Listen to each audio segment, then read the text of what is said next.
गुलजार दादी जी से प्रश्न उत्तर की श्रृंखला में आज का प्रश्न है, हम किस आधार से समझे कि हमें बाबा की प्रेरणा मिल रही है या यह मेरी मनमत है।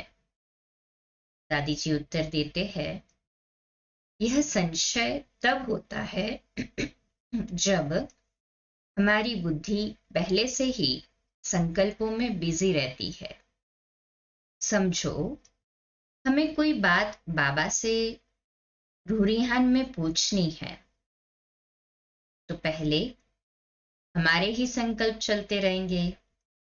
हाँ, बाबा यही कहेगा, बाबा का यही होगा।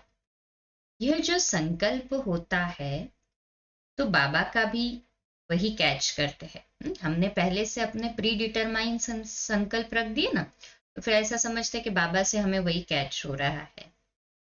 अगर बुद्धि हमारी फ्री है, बाबा से ही रूरिहान में जवाब लेना है, तो पहले बुद्धि में अपने संकल्प मिक्स नहीं चाहिए। हमारी बुद्धि बिल्कुल प्लेन हो, कोई भी संकल्प न चले उसमें। अपने मिक्स होंगे तो गड़बड़ हो सकती है।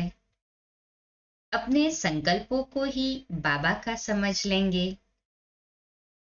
अगर मैं बाबा की दी हुई श्रीमत से अपने संकल्प से किसी बात को हल कर सकती हूं तो कोई हर्जा नहीं है।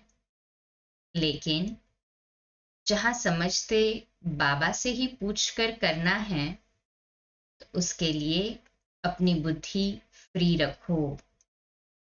अगर अपनी मत मिक्स होगी तो करते समय भी संकल्प आएगा कि यह मेरा है या बाबा का है।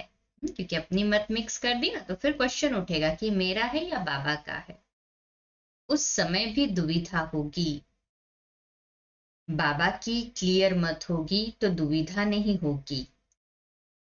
दूसरी बात, जो बाबा की टचिंग होगी उसमें सफलता होगी।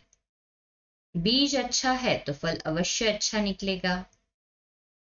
जिस समय उसे आप प्रैक्टिकल में लाएंगे, उस समय हल्कापन और खुशी होगी, मूंझ नहीं होगी। जैसे बाबा की मुझे टचिंग हुई, हाँ यह करो। मैंने संकल्प किया, बाबा मैं यह काम करूं या न करूं। तो बाबा जो हाँ या ना का रिस्पॉन्स देगा, हमारे बुद्धि की हलचल खत्म हो जाएगी। ये इंडिकेशन है। दादी जी कह रहे हैं, जब हम प्लेन बुद्धि बनकर के बाबा के पास प्रश्न पूछते हैं कि बाबा हम ये करें या ना करें, और बाबा से आंसर मिलता है हमें, ये करो बच्ची, माना ये बाबा की हमारे लिए टचिंग है। बाबा भी रिस्पॉन्स देता है ना कि ये करो, और उस समय फिर मन हलचल नहीं होगा कि ये राइट किया या नहीं किया, क्योंकि पूरा श्रीमत पर है। बाबा की मत को हमने, बाबा की श्रीमत को कैच किया है, तो प्रश्न उठने का सवाल ही नहीं उठता ना।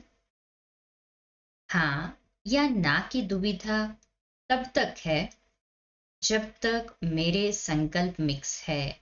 जैसे ही मैं खुद से डिटैच हो जाती हूँ और बाबा के पास छोड़ देती हूँ प्रश्न को रखकर, और खुद डिटैच हो जाती हूँ, बाबा अभी आप बताएं इस पर क्या करना है।